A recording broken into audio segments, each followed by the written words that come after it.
ನೋಡಿ ಇಲ್ಲಿ ಇವಾಗ ಶುಗರ್ ಬೀಡ್ಸನ್ನು ತೊಗೊಂಡಿನಿ. ಶುಗರ್ ಬೀಡ್ಸನ್ನು ವರ್ಕ್ ಮಾಡ್ಬೇಕಾದ್ರೆ ನಾವು ಯಾವ ರೀತಿಯಲ್ಲಿ ನೀಡಲ್ಸ್ಗೆ ಫಿಲ್ ಮಾಡೋದು ಅಂತ ಹೇಳಿ ತೋರಿಸ್ತೀನಿ.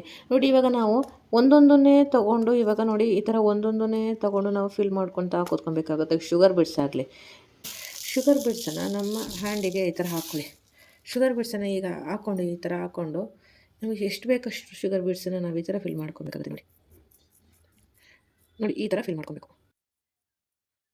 ಈ ಥರ ಬೀಡ್ಸ್ಗಳನ್ನ ಫಿಲ್ ಮಾಡಿ ಇಟ್ಕೊಬೋದು. ಇನ್ನೊಂದು ಟೆಕ್ನಿಕ್ ಹೇಳ್ಕೊಡ್ತೀನಿ. ನಿಮ್ಮ ಮನೆಯಲ್ಲಿ ಈ ಥರ ಗಟ್ಟಿಯಾದ ಪ್ಲಾಸ್ಟಿಕ್ ಇರುತ್ತೆ, ನಮ್ಮ ಹತ್ರ ಲೋಡಿಂಗ್ ಬ್ಯಾಗ್ ಇರೋದಿಲ್ಲ, ಅಂಥ ಟೈಮಲ್ಲಿ ಈ ಪ್ಲಾಸ್ಟಿಕ್ನ ನೀವು ಉಪಯೋಗಿಸ್ಕೊಂಡು ಲೋಡಿಂಗ್ ಬ್ಯಾಗ್ ಥರ ನೀವು ಬೀಡ್ಸ್ಗಳನ್ನ ಹಾಕಿ ವರ್ಕ್ ಮಾಡ್ಕೋಬೋದು. ಶುಗರ್ ಬೀಡ್ಸ್ಗಳನ್ನ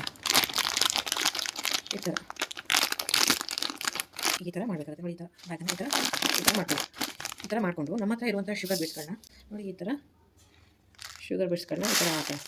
ನೋಡಿ ಈ ಥರ ಹಾಕ್ಕೊಂಡಿದ್ದೀನಿ. ಇವಾಗ ನಾವು ಇದನ್ನು ಎಲ್ಲಿ ಇಟ್ಕೊತೀವಿ, ಇದನ್ನು ನಾವು ಇಟ್ಕೊತೀವಿ. ಬೀಡ್ಸ್ನ ಫಿಲ್ ಮಾಡಬೇಕಾದ್ರೆ ಏನಾಗುತ್ತೆ ನೋಡಿ, ಈ ಥರ ಆರಾಮಾಗಿ ನಾವು ಎಷ್ಟು ಬೀಡ್ಸ್ ಬೇಕೋ ಅಷ್ಟು ಬೀಡ್ಸನ್ನು ನಾವು ಫಿಲ್ ಮಾಡ್ಕೊಬೋದು.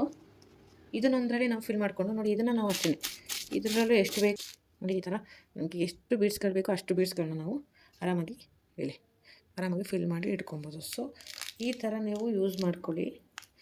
ಸ್ಮಾಲ್ ಕ್ವಾಂಟಿಟಿಯಲ್ಲಿದ್ದರೆ ಈ ಥರ ಚೆನ್ನಾಗಿ ಮಾಡಿಕೊಂಡು ನೀವು ಈ ಥರ ಇಟ್ಕೊಬೋದು. ಇದು ಕೂಡ ತುಂಬ ಯೂಸ್ ಆಗುತ್ತೆ ಈ ಥರ ಮಾಡಿಕೊಂಡು.